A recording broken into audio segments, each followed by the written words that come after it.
Nicole Middendorf is the author of Lipstick on the Piggy Bank. Welcome, Nicole. I'm very excited you're here. Take first an assessment of where you're at. I really encourage people to start early and talk to your kids about money. How do you keep yourself from overspending? The biggest thing is really set a budget. 1 in 3 Americans is happy. It's my mission to change that. When's the last time you reviewed your life insurance, your cell phone plan? I'm an advocate of getting benefits of using a credit card. There's miles, there's cash back, there's all those incentives. Jill and Jeremy are looking to upgrade. I think we would like to stay within the $280 to $310 price range. With no credit card debt and a down payment from what they make on the sale of this home. Probably $30,000. Can they afford it? No, they can't afford it. I wish I could say, yes, you can go buy that house, but no. Prosper Well financial advisor Nicole Middendorf did her homework to come up with her decision. That's the bottom line number, is you want a 20% minimum down payment on a home. While they may have done away with their credit cards to stay out of debt, Middendorf believes they need to get at least one. Putting even a small purchase on each month and paying it off will increase the couple's credit score. The higher credit score that you have, the lower the interest rate that you're going to pay, which means the lower the payment. Laura Cunningham is in search of a new car for her family of 4. I guess about 30 grand was kind of what we were estimating.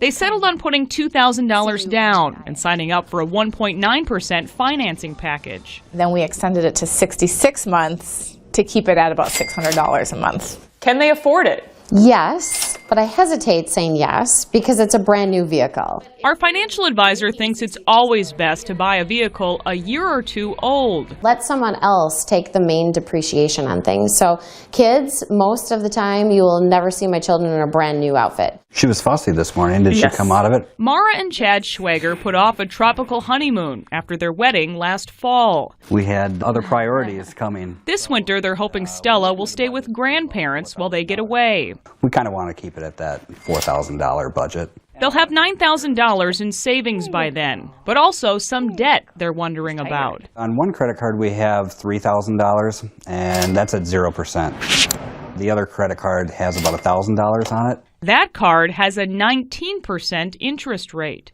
Can we afford it? In my opinion, no.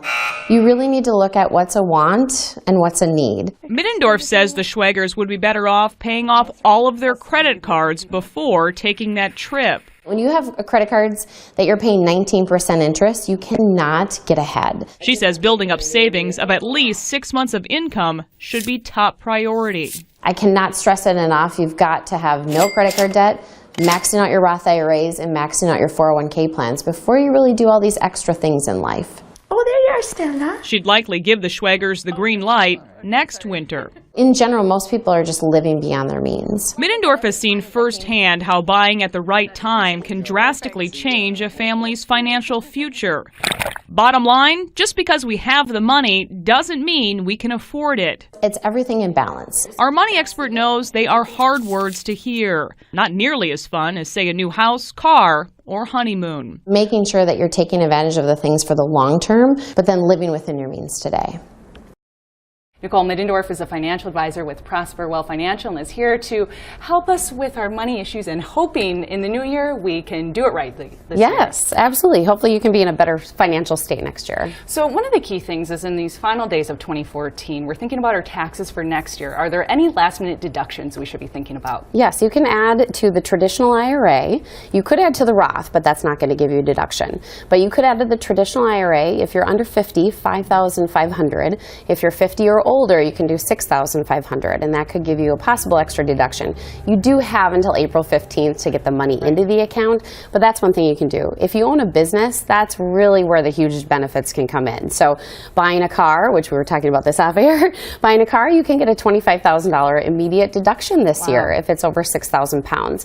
So there's various things. You know, I always look at why should you spend money in January, or if there's things that you could do before the year is over, take advantage of them. Yeah, and when we're talking about the end of the year, going into next year, for those of us who invest, you hear one thing of sell before the new year, others say wait. What do you think is the best idea? You really want to look at, okay, it's always about maximizing your money. So where can you maximize gains? And do you have anything that's a loss that you either received or you bought? I mean, so many times people buy a stock and then they forget about it. And so if you have a stock that you've lost money on, I would seriously look at considering selling it before the year is over. Because let's say it's a $3,000 loss. You could then take $3,000 of a loss on your return, which will help you. You can always then go back and buy that stock back in 30 days, and that you'll still able to use that loss. But the biggest thing is maximizing the losses that you do have, if you have any, to offset some of those gains, because a lot of us have made a lot of money. It's been a great couple of years here in the stock market, but make sure that you're being smart. It's always you don't want to regret something. Take a look at your financial situation and take advantage of things before the year is over. You got a couple days. Right. And going in the new year, when we're thinking of saving, that's going to be one of my New Year's resolutions. 401k is an easy way to do that, and there's a change this year. Absolutely. You're able to put a little bit more money away, whopping $500 more. So $18,000 a year is the max that you can put away into that 401k plan if you're under 50. And why does it work so great? Because you don't see the money.